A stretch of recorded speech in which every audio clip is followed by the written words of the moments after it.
જય શ્રી રામ બધાયને। આજે મારા સાસુ સસરા હરિદ્વારથી ઘરે પાછા આવે છે। અમારે કરવાનું છે એ લોકોનું સ્વાગત। એટલે હું ને કામાક્ષી આવી ગયા છે અમારા બગીચામાંથી તાજા ફૂલ તોડવા માટે। મેં તોડ્યા લાલ ફૂલ, કામાક્ષીએ તોડ્યા સફેદ ફૂલ। ઘણા બધા ફૂલ તોડીને પછી અમે આવી ગયા ઘરે। હવે અમારે આ ફૂલની પાંખડીમાંથી મમ્મી પપ્પા માટે હાર બનાવવાના છે, એટલે અમે ફૂલમાંથી પાંખડી અલગ કરતા હતા। એક સફેદ ફૂલની પાંખડી ને એક લાલ ફૂલની પાંખડી લઈને મેં તો હાર બનાવવાનું ચાલુ કર્યું। ત્યાં તો કામાક્ષી પણ આવી ગઈ હાર બનાવવા માટે। ઈ કે મમ્મી આવું તો મને પણ આવડે ને, મને છે ને સોય પણ હાથમાં નહીં લાગે એવું મને કહેતી હતી।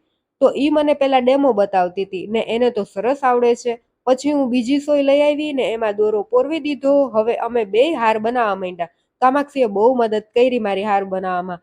ભલે ધીમે ધીમે પણ એક અડધો હાર તો કામાક્ષીએ બનાવ્યો જ હશે।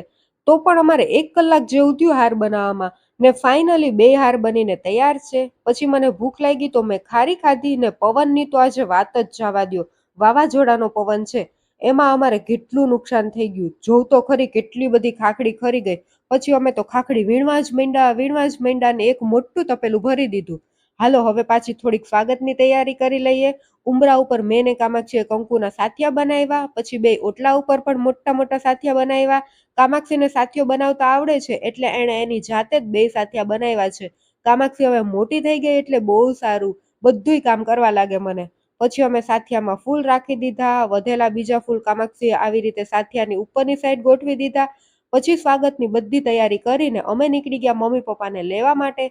થોડીક વાર રાહ જોઈ ત્યાં એ લોકો આવી ગયા। પછી ઘરે આવીને કામાક્ષીએ બા ને દાદાનું ફૂલથી સ્વાગત કર્યું, કંકુના ચાંદલા કર્યા, ચોખાથી વધાવ્યા। પછી મેં ને શ્યામે મમ્મી પપ્પા બેયને હાર પહેરાવ્યા। કામાક્ષીએ આરતી ઉતારીને પછી અમે મમ્મી પપ્પાના આશીર્વાદ લીધા। તો કંઈક આવી રીતે દિલથી અમે મમ્મી પપ્પાનું સ્વાગત કર્યું અને આ સુંદર પળ અમારા માટે ખૂબ ખાસ અને યાદગાર બની ગઈ। તમને અમારો મિની વ્લોગ કેવો લાગ્યો કમેન્ટમાં જરૂર કહેજો અને ચેનલને સબસ્ક્રાઇબ કરતા જાજો। બાય બાય, જય શ્રી રામ।